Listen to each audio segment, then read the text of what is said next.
हिवाळा म्हणजे काय? थंडी. आपण थंडीत काय काय वापरतो थंडी वाजू नये म्हणून?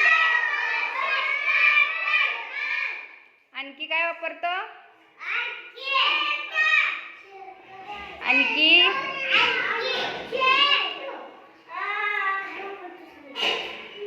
डोक्याला काय वापरतो?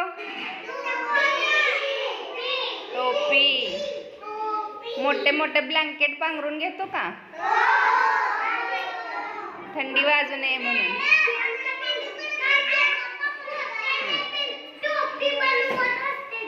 हा. आणि पायात काय घालतो? सॉक्स, बूट ना? हातात काय वापरतो? मोजे, ग्लोव्ज.